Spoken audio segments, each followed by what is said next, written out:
Alors c'est ni El Bastardo, ni oui, qui sera présenté ce soir, mais un film sur un vampire aussi, peut-être, le professeur Choron. Alors, je ne devrais pas vous le dire, enfin, on ne devrait pas dire dans les films ce qui va se passer, mais là, je peux vous dire que le personnage principal meurt avant la fin du film. Voilà. Et c'est peut-être la raison pour laquelle on a fait ce film, c'est qu'il est mort. Il nous a semblé qu'il n'était pas reconnu à sa juste valeur comme vampire. Et donc, avec Martin, le co-réalisateur, on a fait un portrait de Choron, et à travers lui, d'une époque que les plus jeunes n'ont pas connue, qui est celle des années 60, début des années 70, avec deux journaux mythiques, l'un qui s'appelle Harakiri, et l'autre qui s'appelle Charlie Hebdo, mais qui ne ressemble pas trop à celui qui s'appelle toujours Charlie Hebdo aujourd'hui. Bon, j'avais fait à la télévision dans les années 90 2-3 apparitions rapides d'ailleurs, parce que je me faisais souvent virer assez vite.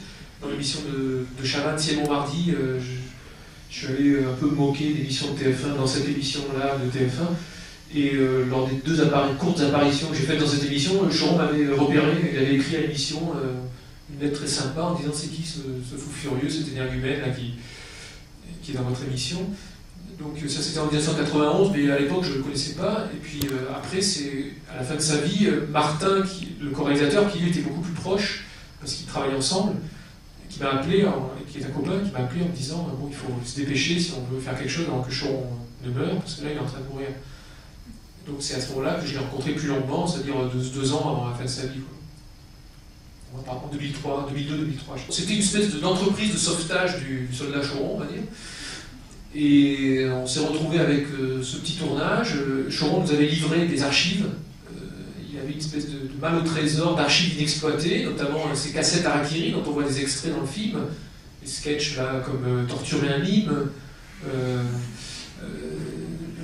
la photo pornographique, l'enculeuse d'arracheuse de betterave. Je sais plus, enfin bon, tous ces sketchs-là sont dans des cassettes Harakiri qui ont été publiées en 82, qui ont été éditées en VHS, en cassette VHS, avec le journal en 82-83, il y en a eu 2, et elles étaient inédites, on ne les avait pas revues depuis. Et Choron nous a passé tout ça, nous a passé pas mal d'archives inédites, et on s'est retrouvé à sa mort avec ce tournage, qui était le dernier, et où il revisitait un peu certaines périodes de sa vie, et ces archives inédites, mais on n'avait toujours pas de production. Canal+ ne voulait pas entendre parler d'un film sur Choron, et pour cause, ils ont tellement pompé Choron qu'ils n'avaient pas envie qu'on voit l'original. Ils ne voulaient pas qu'on voit que les nuls, ça n'existe pas sans Harakiri. Bah oui, bah si on voit les sketchs, ils sont antérieurs à ceux des nuls. Donc Canal+ n'avait aucun intérêt à ce qu'un film existe sur Choron, d'ailleurs ils ne veulent pas de ce film, et bah, nous on l'a fait coûte que coûte, voilà, comme ça, en autoproduction, jusqu'à ce qu'il y ait un distributeur qui ait décidé de sortir le film en salle et qui ait mis un peu d'argent pour qu'on finisse de le produire et de le sortir. Mais ça s'est fait avec des très très faibles moyens. Oui, donc les sauts de Roland revendiquent de l'épine, Moustique, Gus, revendiquent Kafka, revendiquent l'esprit, l'héritage, pardon, revendiquent l'héritage. Ils reconnaissent que sans Choron, d'ailleurs dans un petit journal que vous avez, je ne sais pas si vous l'avez pris là à l'entrée, l'éditorial est signé de l'épine, hein, c'est lui qui signe l'éditorial. Et les premiers à reconnaître qu'ils doivent beaucoup à Harakiri, à Choron Kavanagh. Ils doivent aussi beaucoup Monty Python. L'autre grosse influence qui est à peu près contemporaine, qui est à peu près de la même époque, même si Harakiri est né en 60, mais disons le grand Harakiri c'est à partir de 64-65, et les Monty Python c'est à peu près les mêmes années, hein, c'est la fin des années 60, avec le Monty Python Flying Circus, avec les émissions de télé extraordinaires qu'ils ont faites à BBC. Donc c'est les deux influences majeures pour les comiques actuels, on va dire. Donc ils le reconnaissent. Oui. Martin, le co-réalisateur, qui a fait ce journal Zoo qui a disparu, a été écrit ensuite des sketchs pour Roland. C'est le seul endroit où il a pu travailler, qu'il a accueilli, parce qu'il avait cet esprit effectivement proche de Harakiri et compagnie. Oui, il y en a certains qui reconnaissent l'héritage, en fait, qui le revendiquent et qui l'affirment. Il y en a d'autres qui eux, les nuls, je ne les ai jamais entendus vraiment. Il paraît-il qu'au début ils l'ont fait, je ne sais plus qui en parlait, c'est toi hein. Oui, pareil, pour dire en tout cas les Monty Python. Oui. Maintenant, c'est pas eux qui ont produit un film sur Choron. Voilà. Ce qu'on fait simplement, c'est qu'une fois que les films sont très avancés, on les présente aux chaînes en leur disant voilà ce que ça vous intéresse, il nous manque un peu d'argent pour les finir. On ne veut pas que vous le contrôliez, le film. On ne veut pas de votre contrôle sur le film, mais il va exister de toute manière. Donc est-ce que ça vous intéresse de vous associer ou pas pour qu'il soit fini dans de meilleures conditions? Donc c'est plutôt ça. Enfin moi ma stratégie en tant que réalisateur, c'est de ne jamais demander la permission à la télévision de faire un film, de les faire sans la télévision et sans le contrôle de la télévision, mais après d'aller les proposer aux chaînes pour leur dire voilà, si vous voulez mettre de l'argent là-dedans, moi je ne vais pas le refuser, ça me permettra de faire d'autres films derrière, avec un peu plus de confort, un peu plus de moyens. Bon. Et pour l'instant, 6 fois que j'ai fait ça, ils n'ont pas oublié les films. Enfin moi et les gens avec qui je travaille, on a créé une société de production à la sortie du premier film, ça s'appelait Pas vu, pas pris. Et ensuite, celui-ci par contre a été fait en autoproduction en grande partie avant de trouver un hébergeur, un distributeur. Mais les autres films que j'ai réalisés ou co-réalisés ont été faits avec CP Productions, qui est une société de production indépendante qui n'a de ressources qu'avec l'argent des entrées en salle de cinéma. Voilà, qui finance les films avec les entrées en salle de cinéma, essentiellement, ou pour l'essentiel. Pour compléter ce que dit Pierre, en fait, il faut savoir que pour produire un documentaire et être aidé par le CNC, il faut avoir des préachats télé. En général, c'est des conditions d'acceptation du dossier par le CNC, c'est que votre documentaire doit être préacheté par une autre télé, à ce moment-là, le CNC. C'est très rare. Enfin, moi j'ai réalisé 6 longs métrages, qui sont sortis en salle de cinéma. Je pense que c'est un cas unique dans les 20 dernières années en France, qu'un réalisateur ait pu faire 6 films sans la télé et qui soient sortis en salle. Je pense que c'est unique. Et ils ont été faits donc dans une liberté énorme, mais avec des moyens très faibles. Il y a 30 ou 35 copies, je ne sais plus, donc oui, c'est une sortie petite mais moyenne, donc il va plutôt bien circuler. Mon dernier film, La volée moins foutre à la Paris, que j'ai co-réalisé avec Spadok et Christophe Coyot, est sorti sur la même nombre de copies, et il a été vu dans à peu près... Enfin, simultanément, il sort dans 30-35 endroits en même temps, et après, ça circule. C'est des films qui sont vus après dans environ 300 cinémas, quoi, dans toute la France. Et puis juste pour le film sera au Comédia à partir du 7 janvier. Donc on peut espérer qu'il soit vu dans 300 cinémas en France. Voilà. Moi, sur le dernier film, on a fait 75 000 entrées, 72 000 entrées, pardon, et sur l'avant-dernier, attention, je travaille, 75 000, voilà, c'est dans ces eaux-là, quoi. Hein. Ce qui est beaucoup pour des documentaires faits avec de faibles moyens. Hein. C'est bénéficiant de très peu de publicité, ce sont des chiffres d'entrée relativement élevés. Donc on ne dégage pas de bénéfices, mais on dégage ce qu'on appelle du fonds de soutien. C'est-à-dire sur chaque entrée que vous payez en salle de cinéma, il y a une quote-part qui va à la société de production, qui va réinvestir de l'argent dans le film d'après. Enfin voilà, c'est un truc un peu compliqué, mais c'est ce qui permet de financer le cinéma français aussi. C'est cette taxe qui est liée aux entrées de billetterie CNC, billetterie de salle de cinéma, et qui est ensuite restituée aux sociétés de production pour qu'elles fassent le film d'après. Donc plus on en a d'entrées, plus on a d'argent pour faire le film suivant. Donc, si vous voulez en voir d'autres films, vous avez intérêt à revenir.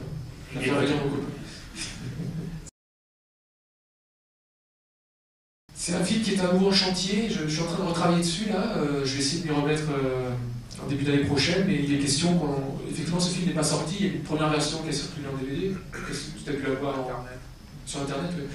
Donc il y a une première version qui a circulé, c'est un film, pour ceux qui ne connaissent pas, c'est un film où il y a beaucoup de questions d'action directe, et notamment de Jean-Marc Rouillon, Nathalie Ménigon, Joël Bron, pardon. Et c'est un film qui lui aussi, je pense, apporte un autre son de cloche sur une histoire peu ou pas connue, celle de ceux qui ont voulu changer le monde dans les années 70 par le biais des armes, et qui ont échoué, mais qui sont restés fidèles aussi à leurs engagements de jeunesse et qui n'ont pas renié leur passé. Donc là aussi, il y a des similitudes entre les deux films, c'est des figures de gens qui ne renient pas ce qu'ils ont fait avant, plus jeunes. Et ce film-là, oui, j'espère bien réussir à l'amener en salle de cinéma d'ici la fin de l'année prochaine. C'est pas encore gagné. Hein. C'est un film qui lui aussi autoproduit. Pour l'instant, il n'a pas d'argent du tout. Alors, il y a deux personnes qu'on aurait pu avoir dans le film, c'est Delphine de Thon, qui a refusé de figurer parce qu'il a appris que c'était moi qui étais co-réalisateur. Il y avait un priori tellement négatif à mon travail qu'il n'a pas voulu figurer dans le film, alors qu'il aurait pu raconter des choses très intéressantes, notamment sur le procès qui a été fait en 93, qu'a perdu Choron pour l'usage du titre, et les petites magouilles de l'équipe actuelle par rapport à ça.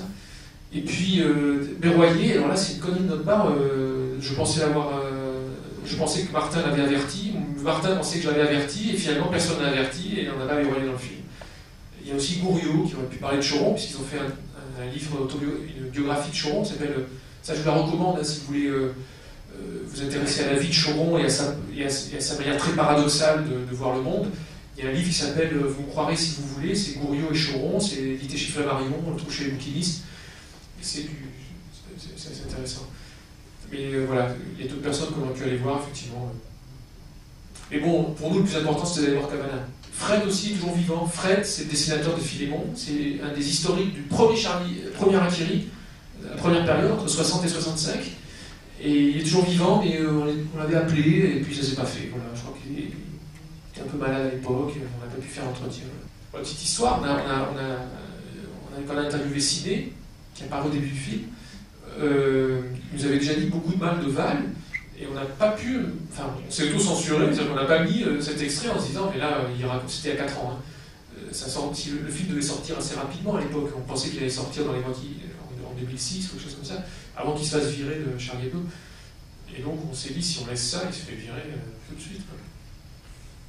Et lui s'en foutait totalement. Alors il était comme Choron, on ne calcule pas. Quoi. Ouais, moi, Val, c'est un journal de droite qui fait. Bon, on laissait ça, parce qu'il dégageait automatiquement. Quoi. Donc on l'avait pas mis, puis après, bon, il serait parti plus tôt, il aurait fait Sidney Hebdo plus tôt. Donc c'est nous les coupables, hein, si Sidney Hebdo n'existe pas depuis plus longtemps. C'est nous les responsables. Martin, c'est pas un grand orateur lui-même, il n'aime pas beaucoup s'exprimer oralement, il met tout dans ses dessins par contre. Je crois qu'à l'occasion de la sortie du film, le 7 janvier, il va faire un entretien, je ne sais plus quel journal, on m'a dit tout à l'heure qu'il allait accorder un entretien sur Choron, qu'il allait parler de Choron. Oui, Cavana, quand il parle des dessinateurs qui rentrent leurs griffes, il s'est rendu, oui, il ne pensait pas qu'il était filmé, mais après il s'en rend compte et il dit, bon, mais tant pis pour ma gueule, mais voilà, on savait bien que ça n'allait pas lui causer de problème. Non, c'est que Dame, en fait, vous ne voyez pas, mais hors champ, il est en train d'enregistrer l'entretien parce qu'il est tellement flippé à l'idée qu'on coupe les trucs importants, comme ça lui est déjà arrivé à plusieurs reprises, qu'il existe des choses intéressantes qui soient coupées au montage, qu'il enregistre, lui, sur un petit magnéto, notre entretien. Et donc, il ne pensait pas qu'on tournait à ce moment-là. Donc, il dit, tu tournes, mais moi aussi, il claque, il appuie sur son magnétophone pour enregistrer l'entretien et avoir l'intégralité de ce qui s'est dit pour voir ce que l'on a coupé, retenu ou pas retenu. Enfin, voilà. Comment Charlie Hebdo a accueilli le film ou Ils l'ont pas accueilli. Le film non, ils l'ont pas accueilli. Ils l'ont peut-être pas encore vu d'ailleurs, même s'il y a eu quelques projections de presse à Paris. Il n'est pas encore sorti en sortie nationale, il sort le 7 janvier. Hein. Donc il n'a pas encore beaucoup circulé. Je pense que la direction actuelle l'accueillera plutôt mal. Je ne pense pas qu'il soit très content du fait que ce film existe. Les deux pères fondateurs, c'est Cavana et Choron. Heureusement, Cavana d'ailleurs a remis les choses à sa place. Mais c'est vrai qu'ils ont fait quelque chose de pas très, on va dire, de pas bien, c'est-à-dire gommer la photo de famille Choron. C'est pas correct. Je crois que c'est d'ailleurs un des moteurs du. Si on a voulu faire ce film avec Martin, c'était pour la rétablir pour le coup la vérité. Voilà, qu'on le veuille ou pas, Choron était à l'origine de ces journaux, et sans lui, ces journaux n'existeraient pas. Choron avait fait un procès à Charlie Hebdo, hein, on l'évoque vaguement au début du film, il a fait un procès en 92 ou 13, je ne sais plus, qu'il a perdu. Il avait demandé à ce que, lors de la réapparition de Charlie Hebdo, il ne puisse pas utiliser le titre Charlie Hebdo en estimant qu'il y avait usurpation du titre. Il a perdu ce procès. Delphine de Thon, un ancien Arakiel, l'a raconté cet été dans le Nouvel Observateur, je crois. Il y a eu des faux de signés, des faux documents de signés par les anciens autour de Philippe Val pour que le titre soit attribué à Cavana exclusivement et non pas à Cavana et Choron. Donc ils se sont vraiment très très mal comportés avec Choron dans cette histoire. En 2004, juste avant la mort de Choron, il y a un gros livre qui s'appelle Les Années Charlie qui est sorti, qui a été vendu pour les fêtes de Noël.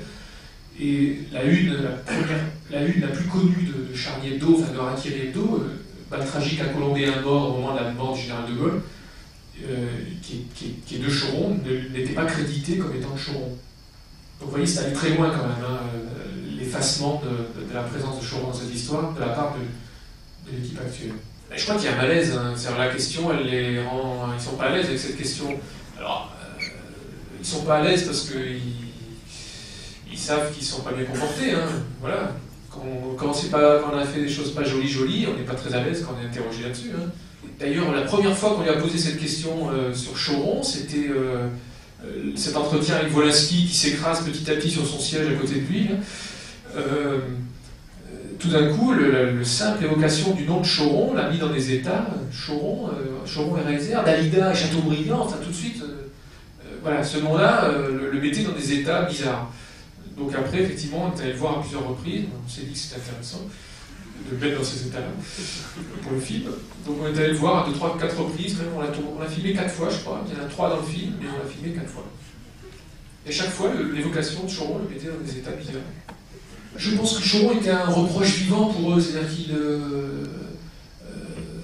était la preuve vivante que le journal avait changé, s'autocensurer, se limiter, n'était plus kamikaze comme pouvait l'être le premier Thierry, le premier Charlie Hebdo. Je crois qu'on voyait, comme lui n'avait pas bougé, comme lui était resté le même jusqu'à la fin de sa vie, il devenait évident que les autres, eux, avaient changé. Et il devenait la référence, enfin, comment dire, il était leur reproche vivant. Voilà, donc tant qu'il était vivant, il était très emmerdant pour eux.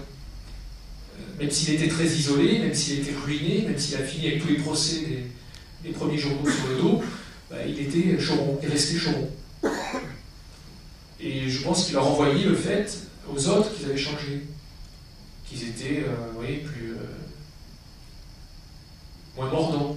Il n'a pas rejoué Charlie Hebdo, d'abord parce qu'il ne se voyait pas comme, on va dire, subordonné de Philippe Val, qui n'était pas une figure historique du journal. Philippe Val n'était pas un compagnon de route de Harakiri et Charlie Hebdo. Il n'a pas été dans le journal à ses débuts, ni dans les années 70. Donc il ne se voyait pas, vu sa personnalité, pour lui, le seul qui respectait comme étant son frère jumeau, c'est Cavana. GB aussi. GB qui est mort, qui était le 3e larron, et qui est mort un an, je crois, avant Choron. Donc il ne voyait pas quelqu'un comme Philippe Val lui expliquer ce qu'il fallait faire pour faire un journal comme Charlie Hebdo, alors que lui, il avait fait ce journal avec Cavana. Et après, je pense que Val, pour lui, c'était un curé. Si quelqu'un était un vrai mécréant dans cette bande, c'était Choron, c'était un vrai mécréant. Dès que quelqu'un donnait des leçons, dès que quelqu'un tenait un discours moralisateur, il balayait tout ça, il attaquait tout ça, et il entraînait les autres là-dedans. Aujourd'hui, il y a des discours moralisateurs, donneurs de leçons dans ce journal. Mais je crois que la gestion fantaisiste de Choron, le fait que c'était un peu le bordel dans la gestion du journal et qu'ils n'aient pas eu de retraite, il a peut-être contribué. C'est-à-dire qu'au moins, Val, il leur a assuré une retraite, enfin en tout cas un revenu régulier à tous, là, aux anciens à GB, à Cabu, à Wolinski, à Cavana. Donc ceci explique peut-être cela, quoi, le fait qu'avec Val, au moins, ils avaient l'assurance d'un revenu régulier. Et surtout, le premier, au-delà de Choron, le premier Harakiri, Charlie Hebdo, enfin surtout le premier Charlie Hebdo, n'allait jamais dans le sens du discours ambiant. C'est-à-dire que chaque fois qu'il tenait toujours des propos, des positions, minoritaires. Là, par exemple, Philippe Val a défendu le oui lors de la Constitution, lors du référendum sur la Constitution européenne en 2005. C'est ce que défendaient tous les autres journaux, et les lecteurs de Charlie Hebdo historique n'attendaient pas à ce que Charlie Hebdo défende lui aussi, dans ses éditoriales, le oui. Charlie Hebdo était toujours contre les opinions dominantes, contre ce que pensait la majorité de la population. C'était ça sa fonction, c'était même en étant d'une mauvaise foi totale, mais en tout cas c'était d'être contre l'ensemble de ce que pouvait, enfin, le discours ambiant, on va dire. Quand on voit le sketch, par exemple, de la femme coquetier, ce sketch là, qui est assez scandaleux aujourd'hui, moi je pense que c'est un grand sketch féministe. Je pense que c'est un sketch qui raconte comment, dans cette société, beaucoup d'hommes voient les femmes. Et qu'en fait, en fait, Choron ou Harakiri, alors, là aussi, j'intellectualise beaucoup et on se foutrait de ma gueule, Choron serait le premier à se foutre de ma gueule, mais s'il y a quelqu'un dont ils reprennent la tradition, c'est Jonathan Swift. Alors Swift, c'est un écrivain irlandais, qui est l'auteur de Les Voyages de Gulliver, et qui a écrit, par exemple, un livre qui s'appelle Modeste proposition pour empêcher les enfants pauvres d'Irlande d'être à la charge de leurs parents. Et ce qu'il proposait dans ce livre, très sérieux, il proposait que les nourrissons deviennent la source d'alimentation des Irlandais en période de famine. C'était à la fin du XVIIIe siècle, Swift. C'était le même humour, quoi. C'est une espèce d'humour qui fait appel à c'était un réquisitoire d'une violence incroyable, mais en étant dans la farce, dans l'outrance, en poussant la logique d'un système jusqu'au bout. Voilà, vous voulez résoudre les problèmes de famine, soyons cohérents avec votre système à vous, les bourgeois irlandais, bouffons le nourrisson. Voilà, donc c'est exactement la même chose, quoi. Et cet humour-là, ce type d'humour, d'ironie très mordante, on l'a retrouvé dans l'équipe d'Harakiri, aussi bien sur des questions comme celle des femmes que d'autres. Mais je pense que ce sont des vrais réquisitoires, quoi. Parce que ce sketch-là, complètement, avec ce type complètement ridicule qui mange un œuf, hein, c'est un sketch féministe. C'est une interprétation qui peut être critique. Voilà, je ne sais pas comment vous l'avez perçu, ou comment vous l'avez perçu. Bon. Mais je pense que c'est vraiment ça. Alors c'était pas d'emblée, alors que c'était surtout une équipe de mecs. Hein. Il y avait Harakiri, il y avait Sylvie Caster, Isabelle Cabu, quelques femmes, mais qui étaient ultra minoritaires dans l'équipe. Et en même temps, comme c'était des prolos pour la plupart, c'était pas une critique maligne, c'était pas une critique on fait les malins, quoi. C'était voilà ce que nous, les plus pauvres ou les plus modestes, on peut vous dire sur la société, quoi. Je trouve que ça ressortait toujours quand même. Et il y a un humour comme ça de dominer, quoi, dans cette histoire. L'émission de Pollack, hein, il ne faut pas oublier une chose, c'est que lorsqu'il y a ce bordel sur le plateau, c'est la première fois qu'elle est bordélique. Hein. C'est que nous, on a l'image de l'émission de Pollack comme une émission bordélique, mais c'est là qu'il y a eu le vrai bordel. Et Pollack n'était pas content qu'il y ait ce bordel. Hein. Ils ont essayé de virer Choron du plateau hein, pendant l'émission. Et les deux qui ont foutu le bordel, c'est Choron et Ciné. C'est les deux seuls. Hein.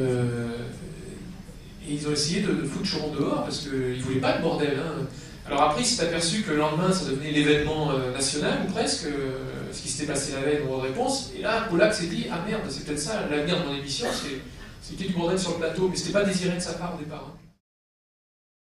Ce qui est sûr, en tout cas, c'est que les conférences de rédaction, ceux qui ont assisté aux deux conférences de rédaction, celle de Charlie Hebdo, Grande Époque, et celle de Charlie Hebdo d'aujourd'hui, c'est la première chose qui les frappe, c'est l'absence de vin, le sérieux, le manque de déconnade. Enfin, voilà, c'est une ambiance, une atmosphère très différente. Dans les quelques archives qui apparaissent dans le film, qui évoquent les conférences de rédaction avec Choron sur la table, qui martèle je ne sais quoi, voilà, c'était quand même une autre atmosphère, une autre ambiance, un autre climat, qui donnait le résultat que l'on voit dans les journaux de l'époque. Hein. Ce côté joyeusement bordélique, il était aussi dans le fonctionnement du groupe. Et le côté austère et un peu triste, il est aussi on le retrouve dans le journal d'aujourd'hui. Il y a plusieurs choses qui ont changé. D'abord, c'est dit dans le film, hein, les décisions étaient prises collectivement. À l'époque de Harakiri, Charlie Hebdo, pour trouver les luttes, ça se faisait collectivement. C'est Wolinski qui le dit dans le film à un moment donné. Alors qu'aujourd'hui, c'est fait de manière autoritaire. Donc ils sont passés d'un fonctionnement libertaire à un fonctionnement autoritaire, avec Philippe Val. Donc ça, c'est quand même une grande modification, un grand changement dans le journal, le type de fonctionnement. Aujourd'hui, il y a un chef, avant il n'y en avait pas. Même si Choron voulait l'être, il le raconte lui-même, je voulais être chef, mais personne ne veut que je sois chef. Bon. À l'époque de Charlie Hebdo, les meilleurs dessinateurs étaient dans Charlie Hebdo, comme vous aviez Reiser, vous aviez... les meilleurs étaient là, quoi. Aujourd'hui, des gens comme Vulmain, qui est l'héritier de Reiser, n'est pas dans Charlie Hebdo, n'a jamais été dans Charlie Hebdo. Il est dans Ciné Hebdo, il dessine un peu dans Ciné Hebdo. Des gens comme Lefred Touron, qui s'est fait virer de Ciné Hebdo, de Charlie Hebdo, pardon, par Val d'ailleurs, parce qu'il avait déconné sur l'histoire de pédophilie de Patrick Font, du duo Font et Val. Il ne fallait pas déconner là-dessus. Donc dès le moment où un dessinateur se retrouve en position d'autocensure dans un journal, comme Charlie Hebdo, c'est plus possible, il ne peut pas travailler dans un journal. Dans Charlie Hebdo, à aucun moment un dessinateur ne s'amuserait à plaisanter sur Philippe Val. Il est allé par exemple à l'université d'été du MEDEF, le patronat français. Et dans les journaux, c'est une autorité publique, hein. Il est allé au MEDEF. Bon. Personne ne s'est amusé dans le journal à plaisanter là-dessus, parce qu'il y a l'autocensure de la part des dessinateurs. Les dessinateurs qui s'autocensurent, ils sont morts. Hein. Dessinateur de presse qui s'autocensure, il n'est pas bon, il est mauvais, tout simplement. Donc ça aussi, c'est une grande différence avec l'ancien Charlie et le nouveau. Et dans Ciné Hebdo, effectivement, il y a des nouveaux dessinateurs que l'on voyait peu ou pas. Berthe, par exemple. Berthe qui a vraiment un trait bête et méchant, on va dire. Vulmain, bien sûr. Il y a des signatures. Maintenant, dans les signatures papier, écrites, il y a des gens que l'on voit déjà beaucoup par ailleurs, à la télévision, à la radio. Bon, c'est pas ça non plus la fonction, c'est plutôt de faire émerger de nouveaux talents d'écriture. Et ça, on ne peut pas dire qu'on en a vu beaucoup pour l'instant, quoi. Même s'il y a des vieux d'Harakiri qui sont revenus dans Ciné Hebdo, comme Delphine Leton, comme Berroyer, Gouriot, non, enfin bon, des signatures du vieux Arthur, qui signait aussi dans Harakiri, dans Charlie Hebdo, mon souvenir. Pourquoi ces journaux n'existent plus aussi comme les procès Martin, qui a co-réalisé donc, ce film, Martin qui est dessinateur, il faisait un journal qui s'appelait Zoo, et ce journal s'est arrêté au bout de 12 ou 13 numéros, parce qu'il s'est pris 12 ou 13 procès, et puis c'est fini, quoi. Les procès calment vite les gens, quoi. Et aujourd'hui, n'importe qui fait un procès pour n'importe quoi. Donc, il y a une judiciarisation de la presse qui fait que certains journaux ne sont plus, on ne peut plus les faire aujourd'hui à cause de ça. Mais bon, on a perdu énormément. Enfin, je pense que le film là-dessus est éloquent. Hein. Il y a des choses qu'on ne peut plus raconter, sur lesquelles on ne peut plus plaisanter. Regardez par exemple ce petit sketch anodin sur la pédophilie. Je crois que aujourd'hui c'est impossible. Hein. C'est quelque chose, on ne peut pas déconner là-dessus.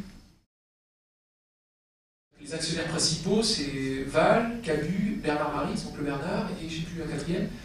Donc ils sont comme ça, quoi, hein, ils ne peuvent pas se désolidariser. Et Cabu, oui, il a avalé toutes les couleuvres valiennes.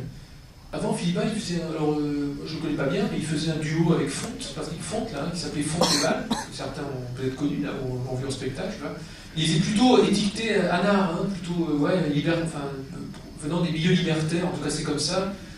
Qu'on allait le voir en concert du temps de Fonte et Val. C'était plutôt rigolo d'ailleurs. C'était plutôt rigolo, oui. Oui.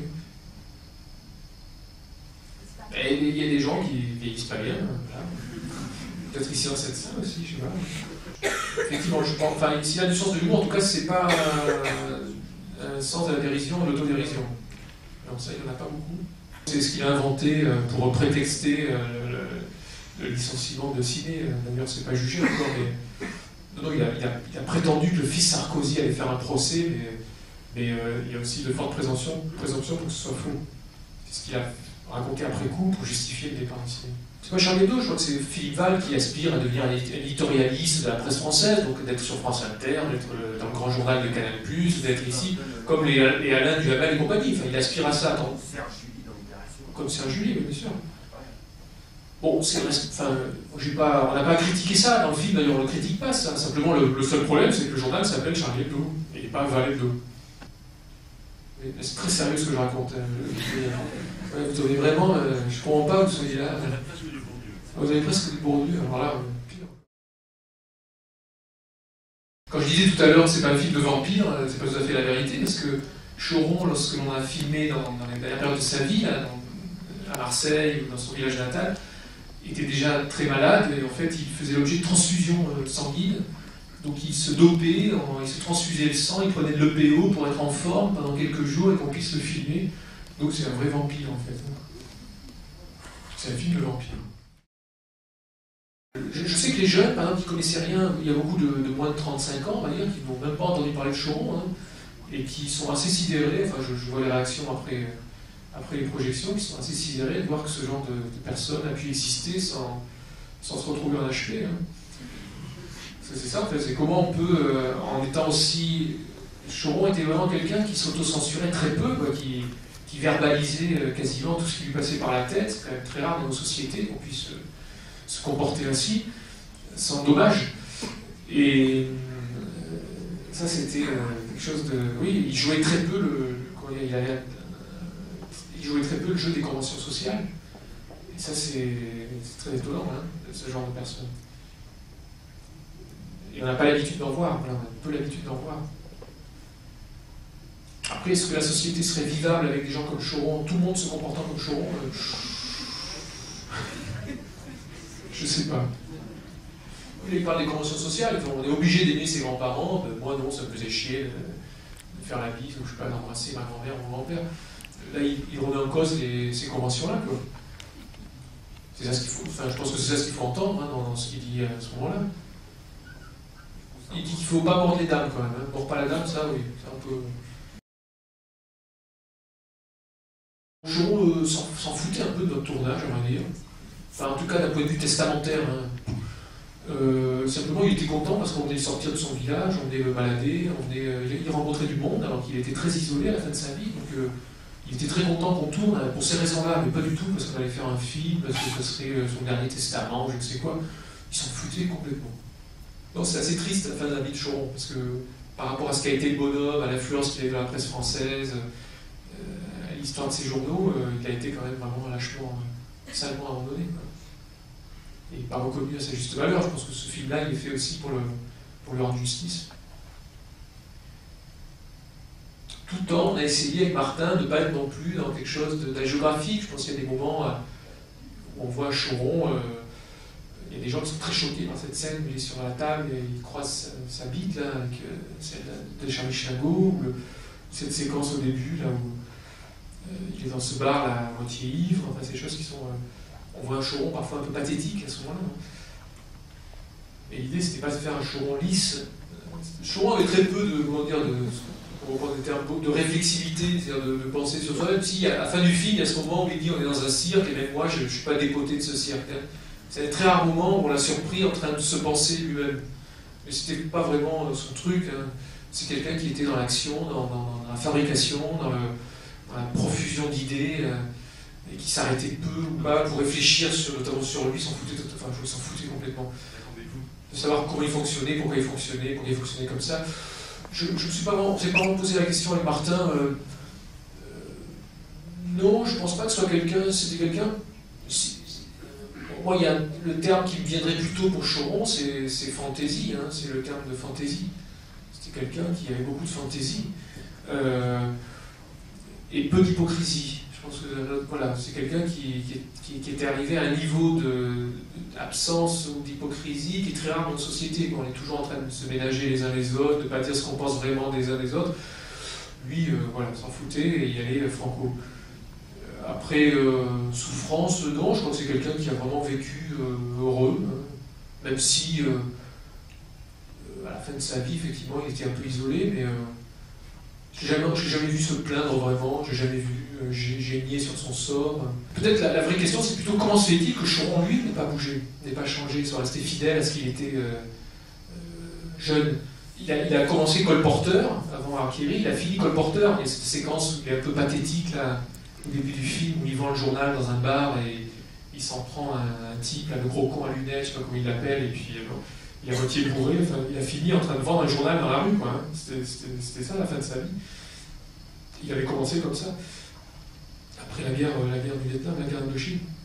Donc c'est plutôt ça, pourquoi est-il resté alors qu'il aspirait lui aussi aux honneurs, il aspirait à la reconnaissance, il aspirait au fait de gagner de l'argent, enfin il n'était pas... il disait pas non, hein, mais simplement il n'était pas prêt à tout pour cela. Voilà, il n'était pas prêt à s'asseoir sur ce qu'il était pour cela. Il était kamikaze, il ne calculait pas.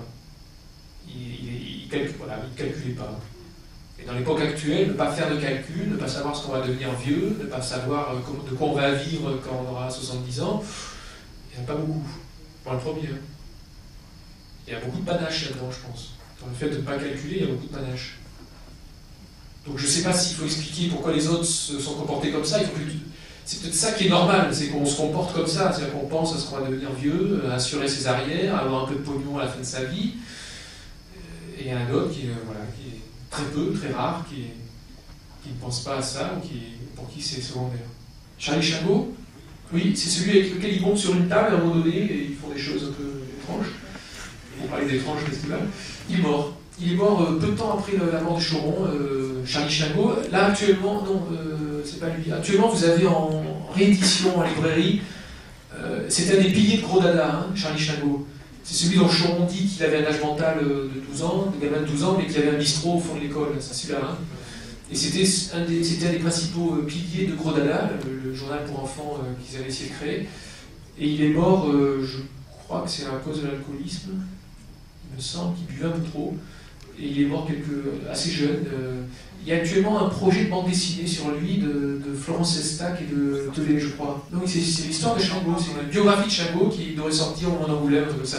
Sinon, actuellement, vous avez en librairie Les Malheurs de Totote.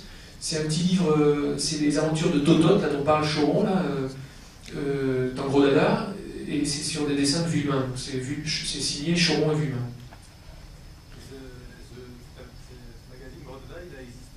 Il y a eu 5-6 numéros, et non, il n'a pas marché.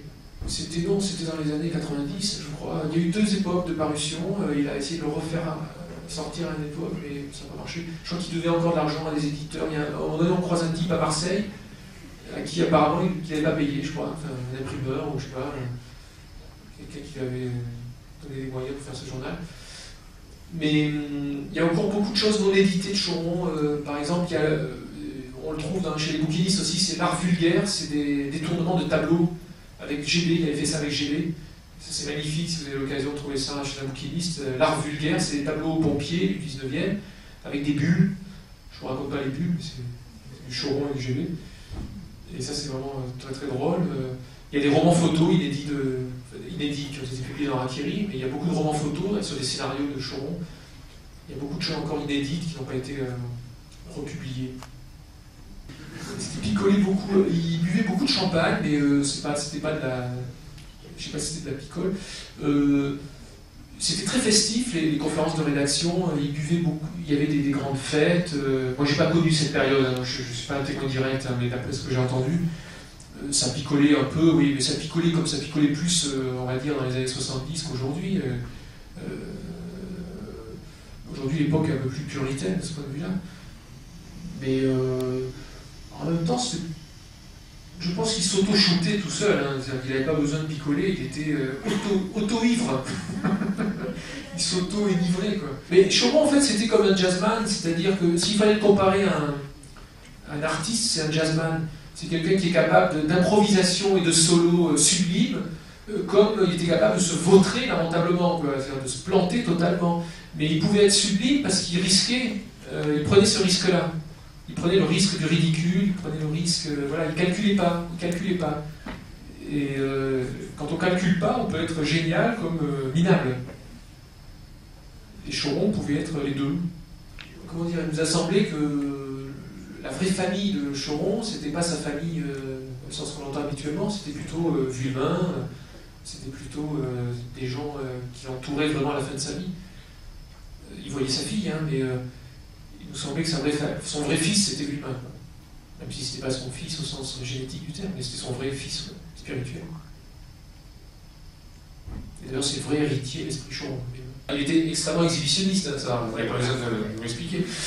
Mais quand il allait dans ses émissions, d'ailleurs on voit à un moment donné dans une émission de Marc-Olivier Fogiel, l'animateur ou l'animatrice, je ne sais plus, qui veut absolument lui faire dire non mais vous êtes un papa gâteau, vous aimez bien vos petits-enfants, etc. Et ils veulent le ramener à quelqu'un de normal, quoi, finalement vous jouez à Choron, quoi. Et c'est là qu'il répond ce rien de rage là, hein. Qu'est-ce que vous laissez faire à vos enfants? Rien. Et la télé, à chaque fois, voulait l'inviter à la fois comme quelqu'un de subversif, ou en tout cas de dérangeant, et en même temps, elle voulait le ramener à quelqu'un de normal, mais lui ne se laissait pas avoir. Dans l'émission de Mireille Dumas, là, où il tient ses propos avec les gens d'Act Up, là, ça a jeté un froid. Hein. C'est pas ce à quoi s'attendait l'émission. Elle l'invitait comme Choron, et quand Choron se comportait comme Choron, ils n'étaient pas d'accord. C'était ça le paradoxe. Mais lui ne se fixait pas de limite. Il aurait été monter les marches à Cannes, Choron. Les marches de Cannes, il les aurait montées, mais pas comme eux. Pas en se prenant au sérieux, pas en respectant l'institution Festival de Cannes, pas sans aucune autodérision, comme l'ont fait l'équipe actuelle de Charlie. Je crois que cette séquence, elle marque vraiment la mort du deuxième journal, la séquence à Cannes. Symboliquement, ce jour-là, ils ont trahi vraiment ce qu'était le journal dans son essence. C'est un journal où on déconnait, où il y avait de la dérision, de l'autodérision, où on ne respectait aucune institution. Et là, ils ont manqué à toutes ces obligations, en quelque sorte. Donc, ils ont vraiment trahi ce qu'était l'essence même de Charlie Hebdo ce jour-là, en étant aussi sérieux et en étant aussi respectueux à l'égard de l'institution cannoise. Choron apparaît dans le film d'Antoine de Caunes sur Coluche, mais c'est un Choron, c'est celui c'est le Choron caricatural que nous on a essayé de combattre, enfin de combattre l'image de ce Choron-là, quoi. Si on a fait ce film, c'est pour pas qu'on reste sur l'image caricaturale de Choron. On a essayé de leur restituer un peu d'épaisseur, je dirais ça, dans Choron, il se foutrait de ma gueule, hein, d'épaisseur, de profondeur, voilà. Dans le film sur Coluche, c'est le Choron qui trempe sa vie dans le champagne, et puis c'est tout, quoi. Je crois que c'est ça dans mon souvenir. Donc c'est vraiment une caricature de Choron. Là où ils étaient liés, on va dire, ad vitam aeternam, c'est que tous les deux étaient des fils de prolos. Choron, fils de cheminot, de maison de Garde-Barrière, là, de petit cheminot, et Cavana, fils de maçon italien, d'origine italienne. GB également était dessinateur industriel. Réserve a travaillé chez Nicolas, là, les vins Nicolas, il était aussi d'origine très modeste. Et en fait, ces quatre-là, qui sont les piliers, on va dire, du premier journal, étaient des prolos. C'est très rare qu'en France, un journal qui ait fait 250 000 exemplaires ait été fabriqué à l'origine par des prolétaires. Donc ça les liait à vie, on va dire. Hein. C'est ce qui faisait qu'ils étaient aussi originaux dans la presse française, quoi, parce que la presse française, c'est plutôt des Serge Dassault et compagnie. Hein. C'est pas des fils de la bourgeoisie, mais pas des fils d'ouvriers ou d'employés. Donc ça les liait forcément, quoi, jusqu'à la fin de leur vie. Ah non, pas du tout. Alors je crois que vraiment, il a vécu la guerre, Choron, la Seconde Guerre mondiale, il a vécu comme un grand moment de bonheur. Et alors là, je pense qu'il jouait absolument pas la comédie. Hein. Pendant la Seconde Guerre mondiale, quand vous êtes gamin ou préadolescent et que vous avez les adultes, les hommes qui sont partis faire la guerre, bon, il y a ceux qui vont mourir, hein, c'est triste pour les enfants, mais pour la plupart des enfants, c'est-à-dire que vous n'avez plus d'adultes pour vous foutre des coups de pied au cul, pour vous emmerder, et que vous vous retrouvez entouré uniquement de femmes dans un village. C'était le paradis pour eux. Hein. Donc il n'a pas vu ça, lui, comme un malheur. De la même manière, quand il était en Indochine, il n'a pas fait la guerre au sens aller combattre contre le Viet Minh. Il était opérateur radio, donc il se baladait avec un poste radio qu'il allait réparer. Il avait des pièces détachées dans les différentes unités qui étaient dispersées ici et là, dans des pitons au fin fond du nord Vietnam. Et en fait, il a fait de la randonnée. C'est-à-dire qu'il était chargé d'aller alimenter en pièces détachées les postes, et il se baladait dans des paysages grandioses. Il s'arrêtait dans des villages, manger des plats locaux, etc. etc. Pour lui, ça n'a pas été une guerre pénible. Il y a eu des gens qui ont fait la guerre dans des situations désastreuses. Lui garde un très bon souvenir de sa guerre d'Indochine, de la guerre qui garde un très bon souvenir de la Seconde Guerre mondiale, parce que les gamins, les préadolescents comme lui, étaient heureux dans ces villages sans hommes. Donc c'est ce qui a formé sa pensée paradoxale, c'est-à-dire de voir dans des situations qui sont normalement malheureuses ou tragiques des choses, des moments de bonheur, des pépites de bonheur. Et je pense que là, il trichait absolument pas, c'était vraiment ce qu'il avait éprouvé là, sur le moment. Là, il n'y avait vraiment pas de souffrance. Hein. Alors là où ça choque, c'est qu'effectivement, habituellement, les conventions sociales veulent que la guerre, c'est triste pour tout le monde. Bah, lui, il dit non, moi, je n'ai pas trouvé ça triste, je trouvais ça rigolo. Et quand il parle de l'Exode et qu'il a fui vers l'Est avec ses chevaux dans des villages en flammes, il raconte ça avec les yeux qui brillent. Il raconte comment il s'est blotti contre sa mère. Le soir, il se couchait sur un matelas et il se blottissait, lui et ses deux sœurs, contre la mer. Enfin, on voit la scène et on ne les voit pas. On voit une espèce de bonheur d'enfant là-dedans. Il n'y a pas école, on part... hein. Bah oui, ça peut paraître choquant, mais je pense que c'est comme ça qu'il a vécu. On ne peut pas lui retirer le fait de l'avoir vécu comme ça. Dans ses mémoires, il en reparle de ça. Il a déjà raconté tout ça dans ses mémoires. Et pour lui, ça a été des moments fantastiques. Ça peut paraître choquant. Ah, moi je crois. On vous remercie d'être venu en tout cas. Voilà.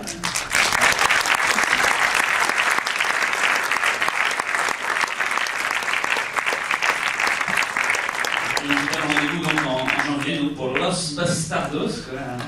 Après El Bastardo, Los Bastardos. C'est très très bien. Essayez de le dire. Bonsoir.